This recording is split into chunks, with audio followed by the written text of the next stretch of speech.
ప్రార్థన చేసుకున్నాం. పరిశుద్ధులైన తండ్రి, ప్రేమ మా దేవానికి స్తోత్రాలు.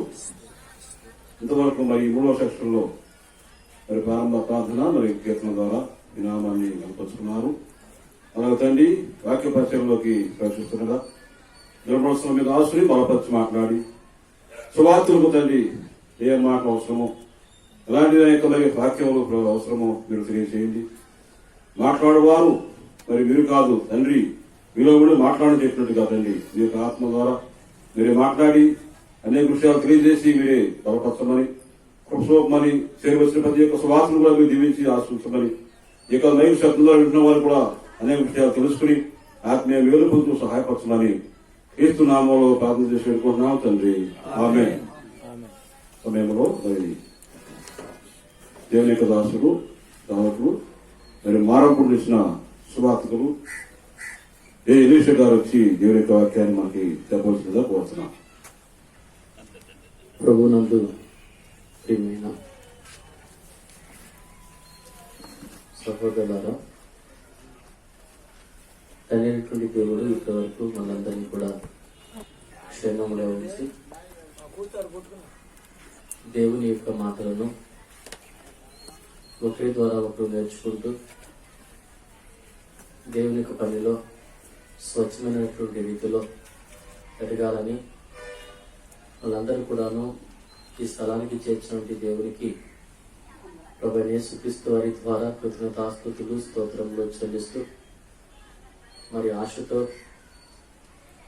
ఈ స్థలానికి చేరినటువంటి మీ అందరికీ కూడాను మనందరినీ ఈ రీతిగా ఆహ్వానించినటువంటి బ్రదర్ అశోక్ గారికి కూడాను యేసుక్రీస్తు వారి నామంలో ప్రత్యేకమైన శుభాతి వందనములు తెలియజేస్తా ఉన్నాము.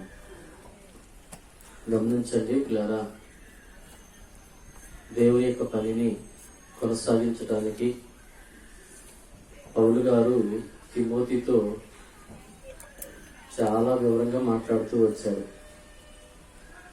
తిమోతి రాసినటువంటి పత్రికను మనం చదువుకుంటే, తిమోతి రాసినటువంటి మొదటి పత్రిక 3వ అధ్యాయంలో 4వ అధ్యాయంలో చాలా వివరాలు మనకి కనబడుతూ ఉంటాయి. 3వ అధ్యాయం 1వ వచనం నుండి మనం చూసినప్పుడు అధ్యక్ష పదవిని ఆశించేవారు చాలా మంచి పనిని ఆశిస్తున్నారు, అయితే వారు ఎలాంటి లక్షణాలు కలిగి ఉండాలి అనే విషయాలు అందులో రాశారు. తర్వాత పరిచారకులు ఎలా ఉండాలి, పరిచర్య చేసేటువంటి స్త్రీలు ఎలా ఉండాలి అనేటువంటి మంచి లక్షణాలు 3వ అధ్యాయం 14వ వచనం వరకు క్లుప్తంగా రాసేశారు. ఎవరెవరి గురించి? అధ్యక్ష పదవిని ఆశించే వారి గురించి, పరిచర్య చేసే వారి గురించి, అందులో స్త్రీల గురించి కూడా చాలా చక్కగా రాసి ఉంచేశాడు. అయితే ఈ పనిలో మనం చాలా జాగ్రత్తగా ఉన్నట్లయితే విశ్వాసమందు మంచి ధైర్యం గల వారమై ఉంటాము అని చెప్పాడు. అంటే ప్రతి ఒక్క పనికి కూడాను ఒక పద్ధతి అనేది ఉంటుంది. ఆ పద్ధతి ప్రకారము జీవించిన ప్రతి ఒక్కరు కూడాను మంచి ధైర్యవంతులుగా ఉంటారు. సహజంగా ధైర్యం కోసమే భయపడుతున్న వారిని కొంతమంది ప్రక్కన చేరి నీకు నేనున్నాను, నీకేం కాదు అని చెప్పేసి ధైర్యపరుస్తూ ఉంటారు. నేను అచ్చేస్తా ఇచ్చేస్తా అని చెప్పేసి ధైర్యపరుస్తూ ఉంటారు. ఇలా ఎంత ధైర్యపరిచినప్పటికీ కూడాను అది ప్రక్క నుండి వచ్చేదే కానీ తనలో పుట్టుకొచ్చేది మాత్రము కాదు. తనలో పుట్టుకొచ్చేటువంటి ధైర్యం ఎలా వస్తుందంటే తన యొక్క మంచి లక్షణాలను బట్టి తనకు తానుగా ఏర్పడుతుంది అనే విషయాన్ని ఆ 14 వచనాలు చదివితే మనకు అర్థం. తర్వాత 4వ అధ్యాయం 1వ వచనం నుండి చూసినప్పుడు తిమోతి రాసినటువంటి మొదటి పత్రిక 4వ అధ్యాయము 1వ వచనం నుండి చదువుకుందాం. అయితే కడవరి దినములలో చదవండి. అయితే కడవరి దినాలలో కడవరి దినములలో కొందరు అబద్ధికులు వేషధారణ వలన మోసపరచు ఆత్మయందును దయ్యముల బోధయందును లక్ష్యముంచి విశ్వాస భ్రష్టులగుదురని ఆత్మ తేటగా చెప్పుచూ ఉన్నాడు. చాలండి. ఇక్కడ ఎవరి గురించి మాట్లాడుతున్నాడు అంటే అబద్ధ బోధకుల గురించి మాట్లాడుతున్నాడు. ఎవరి గురించి అండి? అబద్ధ బోధకుల గురించి మాట్లాడుతున్నాడు. వారు వేసుకునే వేషాల గురించి మాట్లాడుతున్నాడు. వారు ప్రవర్తించే ప్రవర్తన గురించి మాట్లాడుతున్నాడు. చాలా క్లియర్ గా మాట్లాడుతున్నాడు. ఇది ఎవరి బోధ అంటే దయ్యముల యొక్క బోధ అని చెప్పాడండి. ఏంటది? దయ్యముల యొక్క బోధ. ఇప్పుడు దయ్యముల యొక్క బోధ అని చెప్పేవారు అబద్ధ బోధకులని మనం గుర్తించడానికి ఏవైనా లక్షణాలు ఉన్నాయి అక్కడ? ఉన్నాయండి. అందులోనే ఉన్నాయి. ఏమున్నాయి? ఒకటి, వివాహమును నిషేధిస్తూ ఉంటారట. ఏం చేస్తారండి? వివాహం నిషేధిస్తూ ఉంటారు. అంటే పెళ్లి చేసుకోవాల్సిన అవసరం లేదు, పెళ్లి చేసుకోకూడదు. దేవుని సేవకుడిగా ఉండాలి అంటే పెళ్లి చేసుకోకూడదు అని కూడా చెప్పుతూ ఉంటారట. ఏమోది ఇది? దయ్యముల బోధ, అబద్ధముల బోధ. అంటే దేవుడు వివాహం చేసుకోవద్దు అని చెప్పాడా? ఎవరికైనా చెప్పాడా? అధ్యక్ష పదవి చేసేవాడికి కూడా ఏం చెప్పొచ్చు అంటే అతడు తన ఇంటి వారిని ఏలువాడై ఉండవలను అని చెప్పాడు.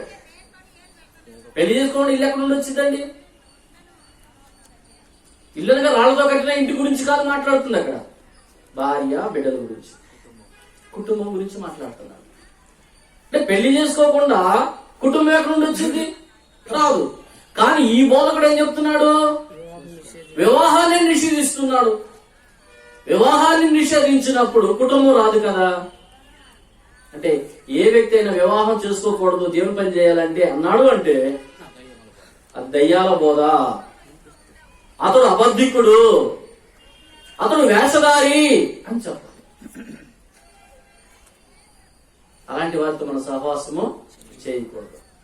అలాంటి వారి బోధ మనము వినకూడదు. వారెంత గొప్పవారైనప్పటికీ కూడా. కాబట్టి ఇలాంటి లక్షణాలను మనం గుర్తించవలసిన అవసరత మనకు ఎంతైనా. ఈ విషయాన్ని కొంచెం క్లారిటీగా పరిశీలన చేసుకోవాలి.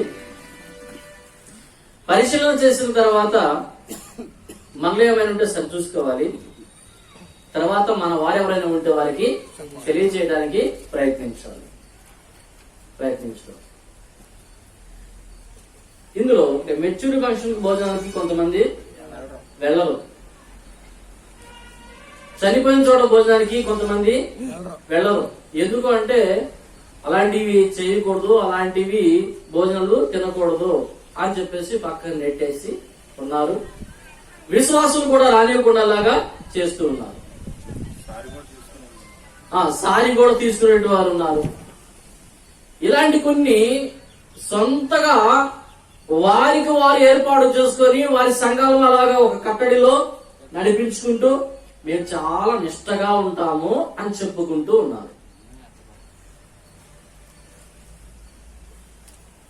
ఎందుకు ఇలాగా మీరు భోజనం చేయరు? దానికి ఆన్సర్ ఏంటి? దేవుడు ఎక్కడైనా ఇలాగా చెప్పాడా? చనిపోయిన చోట తినకూడదని చెప్పాడా అంటే చెప్పాడండి అంటారు. ఎక్కడుంది ఎలీషన్నా అంటే ఇర్మియా గ్రంథము 16వ అధ్యాయము 6వ వచనాన్ని చూపిస్తా ఉన్నారు. అవునండి, ఇర్మియా గ్రంథము 16వ అధ్యాయము 6వ వచనాన్ని చూపిస్తూ ఉన్నారు. ఒకసారి అది చదువుదాము. అది దానికి సంబంధించినదో కాదో కూడా పరిశీలన చేద్దాం. చదవండి. గనులేమి అల్పులేమి ఈ దేశమందున్న వారు చనిపోయి పాతి పెట్టబడరు. అది ఆ విషయం మనం అర్థం చేసుకోవాలి. వారి నిమిత్తము ఎవరును అంగలార్చకుందురు, ఎవరును తమ్మును తాము కోసి కొనకుందురు. పోసుకొని కొందరు. ఉమ్, వారి నిమిత్తము ఎవరు తమను తాము బోడి చేసుకొనకుందురు. ఉమ్, చచ్చిన వారిని గూర్చి జనులను ఓదార్చుటకు ఉమ్, అంగలార్పు ఆహారము ఎవరును పంచిపెట్టరు. ఉమ్. ఈ పదాన్ని నోట్ చేసుకున్నారండి.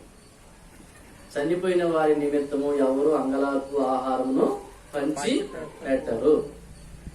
అక్కడ చనిపోయిన వారి నిమిత్తం అంగలార్పు ఆహారం పంచి పెట్టరు కదా, కాబట్టి భోజనాలు చేయకూడదు అనే విషయాన్ని అంటూ ఉన్నారు. ఇది వాస్తవమా కాదా? మనం చేసే దానికి సంబంధం ఉందా? ఇక్కడ ఏమన్నాడు? ఈ పదము మనం చేసేదానికి సంబంధించినదా కాదా? అర్థాన్ని చూడండి అంటున్నా. అర్థాన్ని చూడండి. చచ్చిన వారిని గురించి జనులను ఓదార్చుటకు అంగలార్పు ఆహారము ఎవరును పంచిపెట్టరు. పంచిపెట్టరు. ఒకరి తండ్రి అయినను తల్లి అయినను చనిపోయేనని ఎవరును వారికి ఓదార్పు పాత్రను త్రాగనీయకుందురు. వారి యొద్ద కూర్చుండి అన్నపానములు పుచ్చుకొనుటకు నీవు విందుశాలలో ప్రవేశింపకూడదు. సైన్యములకు అధిపతి ఇశ్రాయేలు దేవుడైన యెహోవా ఎలాగూ సెలవిస్తున్నాడు. చాలండి. సరే, ఇక్కడ మన సమయాన్ని బట్టి ముందుకు వెళ్ళిపోతాం. ఇక్కడ ఏం చెప్తున్నాడంటే ఒక దేశాన్ని గురించి మాట్లాడుతున్నాడు. ఒక ప్రపంచాన్ని గురించి అయితే కాదు. మనకు అర్థం కాదు. ఎవరి గురించి మాట్లాడుతున్నాడు? ఒక దేశాన్ని గురించి మాట్లాడుతున్నాడు. ప్రపంచాన్ని గురించి మాత్రము కానే కాదు. ఇది అది కూడా ఒక కాలాన్ని గురించి, కాలంలో జరిగే సంఘటనల గురించి దేవునికి కోపం వచ్చి అలా మాట్లాడాడు. మీరు వివాహాలు చేసుకోకూడదు, పిల్లల్ని కనకూడదు, మీ యొక్క ప్రాంతంలో సంతోషమైన సునాదాలు వినపడకూడదు, చచ్చిపోయిన వారిని పాతి పెట్టకూడదు, చచ్చిపోయిన వారిని పాతి పెట్టరు అని కూడా చెప్పేశాడు అక్కడ. ఇప్పుడు మనం ఏం చేస్తున్నామంటే వివాహాలు బాగా చేసుకుంటున్నాం, పిల్లల్ని బాగానే కంటున్నాం, చనిపోయిన వారిని పాతి పెడుతున్నాం, చనిపోయిన వారి ఇంటికి భోజనాలు తీసుకెళ్లి ఇస్తున్నాం, కానీ మేము తినమంటున్నాం. చేస్తే ఏం చేయాలా? చచ్చిపోయిన వారిని పాతి పెట్టకుండా ఉండాలా? చేస్తే ఏం చేయాలా? చచ్చిపోయిన ఇంటిలో ఉన్న వారికి మంచినీళ్ళు కూడా ఇవ్వకూడదు, అలా భోజనాలు పెట్టకూడదు. ఇక్కడున్న వచనాలు అది. కానీ మనోళ్ళు చేసేది ఏంటంటే అలా కాదు. టిఫిన్ తీసుకెళ్లి ఇచ్చొస్తారు, టీ తీసుకెళ్లి ఇచ్చొస్తారు, మంచినీళ్ళు ఇస్తారు, మజ్జిగ ఇస్తారు, ఇంకా నీరసంగా ఉంటే డ్రింక్స్ ఇస్తారు, అన్ని ఇస్తా ఉంటారు. మేము మాత్రం అన్నం తినము అంటారు. అక్కడ ఉన్నది అందరి గురించి సంబంధించింది, అంటే ఇచ్చేవారికి కుటుంబానికి సంబంధించింది అది. కానీ మనోళ్ళు చేసేదేమో కుటుంబాన్ని సపరేట్ చేస్తున్నారు, వీళ్ళు సపరేట్ అవుతున్నారు. ఇవన్నీ ఒక విధంగా జరుగుతూ ఉంటే అసలు అది ఎవరు చెప్పాడు అనేటువంటిది, ఏ కాలాన్ని గురించి చెప్పాడు అనేటువంటిది ఇర్మియా గ్రంథం 1వ అధ్యాయము 1వ వచనం నుండి చదవండి. 3వ వచనం చదివితే మనకు క్లియరెన్స్ ఇచ్చేస్తుంది. అవును, ఇర్మియా గ్రంథము 1వ అధ్యాయము 1వ వచనం నుండి 3వ వచనం వరకు. బెన్యామీను దేశమందలి ఆనాతోతులో కాపురమున్న యాజకులలో ఒక్కడైన ఇజ్గియా కుమారుడైన ఇర్మియా వాక్యములు. ఆమోను కుమారుడైన యెషీ యోదాకు రాజై ఉండగా అతని ఏలుబడి 13వ సంవత్సరంన యెహోవాకు ఇర్మియాకు ప్రత్యక్షమయ్యను.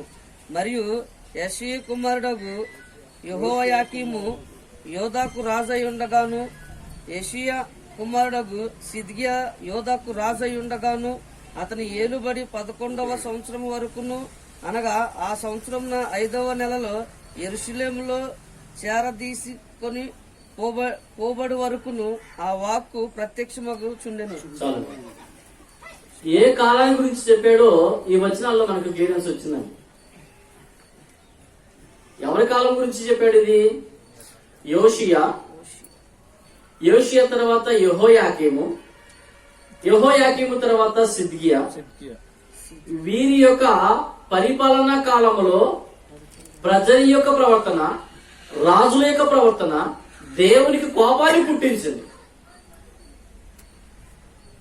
ప్రజల యొక్క ప్రవర్తన, రాజుల యొక్క ప్రవర్తన దేవునికి కోపాన్ని పుట్టించింది. ద్వారా ఆ ప్రజలతో మాట్లాడుతూ ఉన్నటువంటి మాట అది 16వ అధ్యాయంలో మాట్లాడేటువంటి మాట. అర్థమవుతుంది? ఏ కాలంలో ఉన్న వారి గురించి మాట్లాడాడు? యోషియా తర్వాత యెహోయాకీము తర్వాత సిద్కియా.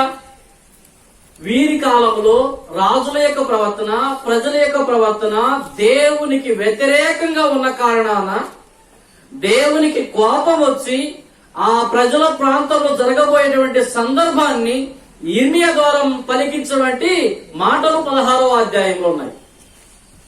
ఇంకా అనేక చోట్ల ఉన్నాయి. అయితే భోజనాలు గురించినటువంటి విషయాలు 16వ అధ్యాయంలో చెప్పుకొచ్చాడు. ఇది మనం అర్థం చేసుకోవాలి. వీరి ప్రవర్తన ఎలా ఉంది మనకు అర్థం కావాలి అంటే రాజుల 2వ గ్రంథము 22వ అధ్యాయము 1వ వచనం నుండి చదవాలి. 2వ దినవృత్తాంతముల గ్రంథము 34వ అధ్యాయం నుండి 36 వరకు చదవాలి. అర్థమవుతుందండి? యోషియా, యెహోయాకీము, సిద్కియా ఈ రాజుల యొక్క ప్రవర్తన మనకు అర్థం కావాలి అంటే రాజుల 2వ గ్రంథము 22వ అధ్యాయం నుండి ఆ గ్రంథం అంతా చదవాలి.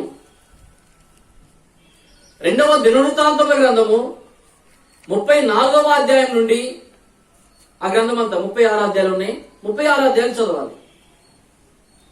ఈ అధ్యాయాలు చదివినప్పుడు యోషియా యొక్క ప్రవర్తన, యెహోయాకీము యొక్క ప్రవర్తన, సిద్కియా యొక్క ప్రవర్తన మనకు క్లియర్ గా అర్థమవుతుంటది.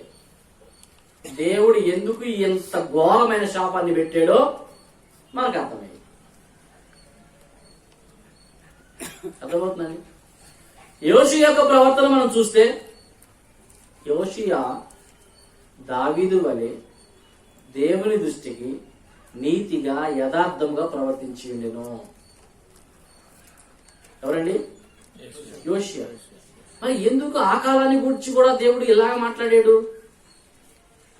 మీ దేశంలో చచ్చిపోయిన వారిని పాతి పెట్టరు, అక్కడ అంగలార్పు పానీయం ఇవ్వరు, అంగలార్పు భోజనం ఇవ్వరు అని ఎందుకు అన్నాడు అంటే యోషియా యొక్క ప్రవర్తన బాగానే ఉంది, కానీ యోషియా ఉన్న కాలంలో ప్రజల యొక్క ప్రవర్తన బాగుండలేదు. ఈ ప్రజలు దేవతలను పూజిస్తున్నారు, దేవుని విసర్జించారు.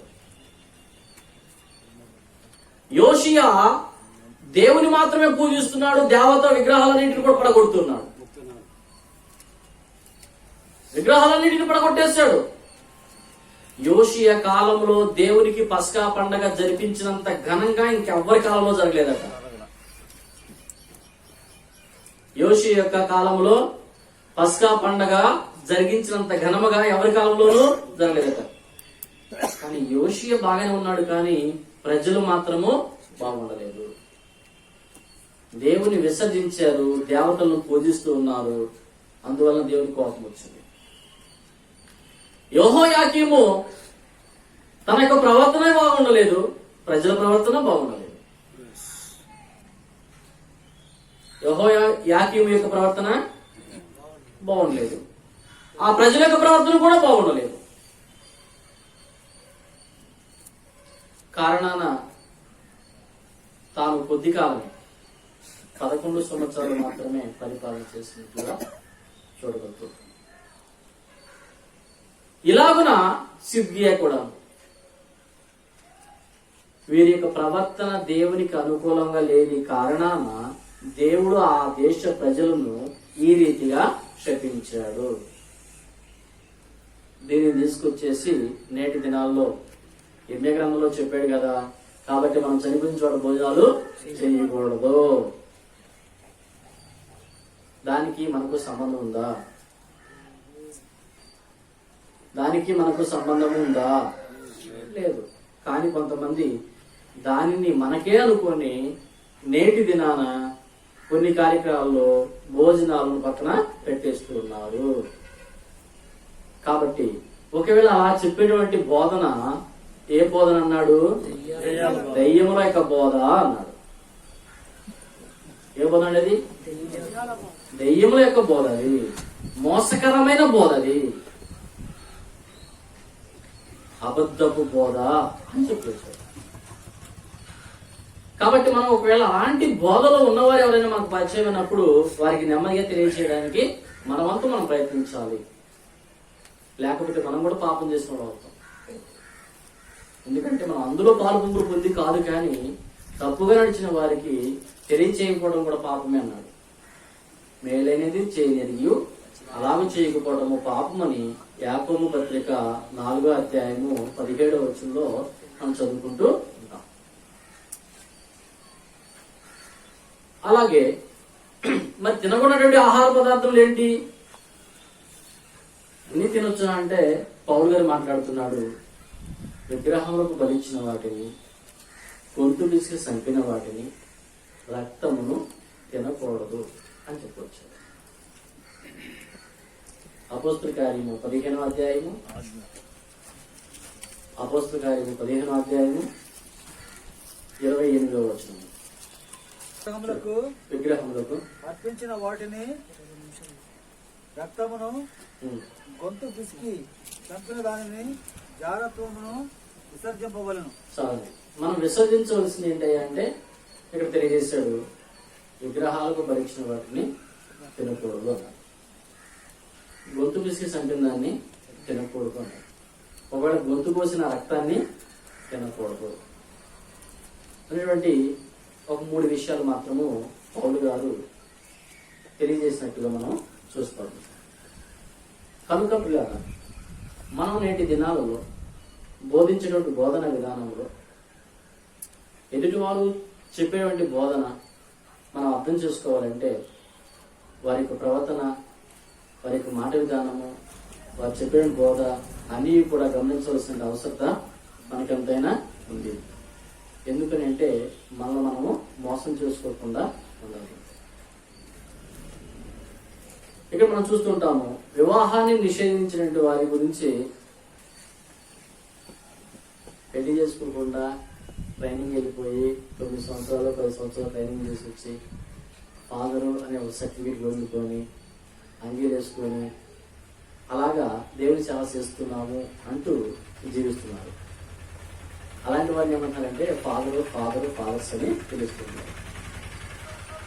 ఫాదర్ అంటే అర్థం ఏంటి? తండ్రి. తండ్రి అని పేరు పెట్టుకోవచ్చా? పెట్టుకోవచ్చా? మత్తయి సువార్త 23వ అధ్యాయము 8వ వచనం. మీరైతే బోధకులని పిలువ 23:9వ వచనం. మరియు భూమి మీద ఎవరికైనా తండ్రి అని పేరు పెట్టవద్దు, ఒక్కడే మీ తండ్రి, ఆయన పరలోకమందు ఉన్నాడు. చాలు. తండ్రులు ఎంతమంది అండి మనకి? ఒక్కడే. ఆయన ఎక్కడున్నాడు? ఇప్పుడు ఆశయంలో ఉన్నాడు. ఇంకా ప్రతి దానిలో కూడా అయ్యగారు అంటారు. అయ్యగారు అన్నా తండ్రి, ఫాదరు అన్నా తండ్రి. తండ్రి అనే పేరు మీరు ఎవరికి పెట్టవద్దు అని చెప్పేసి యేసుప్రభువు వారే తన యొక్క బోధలో తెలియజేశాడు. నేటి దినాన మనం అయ్యగారు, ఫాదర్ గారు అనేటువంటి పేర్లు పెట్టుకొని ఇలా పిలువబడుతున్నాం. నాయని గారు, ఇంకో పదం నాయని గారు, ఇలాంటి పదాలు పెట్టుకొని మనం జీవిస్తూ ఉన్నాం. అందుకు యేసుప్రభువు వారు స్వచ్ఛంగా తెలియజేశాడు, ఈ పేర్లు మీరు ఎవ్వరు కూడా ఎవరికి పెట్టుకోవద్దు. ఒకవేళ పెట్టుకున్నారంటే వాళ్ళు ఎవరయ్యంటే వేషధారులు అని చెప్పొచ్చాడు. ఎవరని చెప్పొచ్చాడు? వేషధారులు అని చెప్పొచ్చాడు. సున్నము కొట్టిన సమాధులు అన్నాడు. ఏమన్నాడు? సున్నము కొట్టినటువంటి సమాధులు.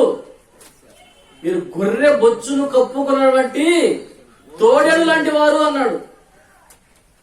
ఇలాగా కొన్ని పదాలను యేసుప్రభువు వారు ఉచ్చారణ చేసినటువంటి విధానాన్ని మనము చూసాము. కాబట్టి ప్రియమైన వాళ్ళారా, మనమందరం కూడాను బోధన విధానములో అబద్ధికుల బోధ ఏదో, నిజమైన బోధ ఏదో మనం అర్థం చేసుకోవాలంటే ప్రతి బోధకు కూడా కొన్ని లక్షణాలు తెలియజేశాడు. ఆ బోధన విధానం యొక్క లక్షణాలు మనము గ్రహించిన వారమయ్యి వాటిని జ్ఞాపకం ఉంచుకొని ఈ లోకంలో జీవిస్తూ ఉంటే మనం ఏ మార్గంలో ఉన్నామో మనకి అర్థమవుతుంటది. కాబట్టి మన వంతుగా మనం ఏం చేయాలంటే, ఒక వ్యక్తి ఇహమందు పరమందు కూడా నిత్య జీవం పొందాలంటే భక్తి విషయంలో ఎదుటి వారిని చూడొద్దు, నీకు నీవే సాధకం చేసుకో. పౌలు గారు తిమోతితో ఏం చెప్పారంటే, తిమోతి రాసిన మొదటి పత్రిక 4:7 4వ అధ్యాయం 7 పవిత్రమైన ముస్లిం ముచ్చట్లను అపవిత్రులై ముసలమ్మ ముచ్చట్లు విసర్జించి దైవ భక్తి విషయంలో నీకు నీవే సాధకము చేసుకొనుము. శరీర సంబంధమైన సాధకము కొంచెం మట్టుకే ప్రయోజనకరమగును, కానీ దైవ భక్తి ఇప్పటి జీవ విషయంలోను రాబోవు జీవ విషయంలోను వాగ్దానముతో కూడినదైనందున అది అన్ని విషయములోను ప్రయోజనకరమగును. చూడండి ఇక్కడ ఏం మాట్లాడుతా అంటే, దైవభక్తి విషయంలో నీకు నీవే సాధకము చేసుకో. అపవిత్రమైన ముస్లిం ముచ్చట్లను మాత్రం నువ్వు పెట్టొద్దు. ఒక వ్యక్తి దేవునికి సేవకుడుగా జీవించాలంటే వ్యర్థమైన ముచ్చట్లు పెట్టవద్దు. నువ్వు ఎవరితోనైనా సహోదరుడితో కలువు, ఏ సహోదరుడితోనైనా కలువు. కలిసినప్పుడు నువ్వు వ్యర్థమైనవి మాత్రము రానియొద్దు. అవసరమైన మాటలు మాట్లాడు. నీ విశ్వాస జీవితం ఎలా ఉంది, నా యొక్క విశ్వాస జీవితం ఎలా ఉంది, లేదా నాకేదైనా సమస్య ఉంది, లేదా నీకేదైనా సమస్య ఉంది, మన ఇద్దరి గురించి మాట్లాడుకోవడం సమంజసం. మన ఇద్దరిది కాక పక్కింటి వారి గురించి చెప్పుకోవటము అపవిత్రత. పక్కింటి వారి గురించి చెప్పుకోవడం అనేది అపవిత్రత. ప్రక్క వారి గురించి మనకు అవసరం లేదు. ఈ విషయాలు యేసు ప్రభువు క్లియర్ గా మాట్లాడుతూ వచ్చాడు. మార్కు సువార్త 7వ అధ్యాయం 21 నుండి మనం చదివినప్పుడు, లోపల నుండి అనగా మనుషుని హృదయములో నుండి జారత్వములు, అపవిత్రతలు, దొంగతనములు, వేషధారణ, బూతులు, ఇంకా రకరకాల మాటలు, ఎవరెవరో సంగతి చెప్పుకుంటూ ఉంటాం. వాళ్ళు అలా ఇలా ఇలా అలా అలా అని చెప్పేసి చెప్పుకుంటూ వెళ్ళిపోతాం. వీటి వలన ఏమొస్తున్నాయంటే అపవిత్రత వస్తుంది. ఈ చెడ్డవన్నీ లోపల నుండి బయలుదేరి మనిషిని అపవిత్రపరచును. కాబట్టి పక్కవారి గురించి మనకు అవసరం లేదు. భక్తి విషయంలో నేను ఎలా ఉన్నాను అని నాకు నేను వాక్యాన్ని దగ్గర పెట్టుకోవటము, వాక్యం మీద ఎలా జీవించమంటుంది, నేను ఎలా జీవిస్తున్నాను, దీన్ని అలవాటు చేసుకో. అంతేగాని ఇంకొకరి గురించి నాకు అవసరం లేదు, నా గురించి మీకు అవసరం లేదు, నా గురించి మీకు, మీ గురించి నాకు ఎప్పుడంటే మనం కలుసుకున్నప్పుడు, లేనప్పుడు అవసరం లేదు.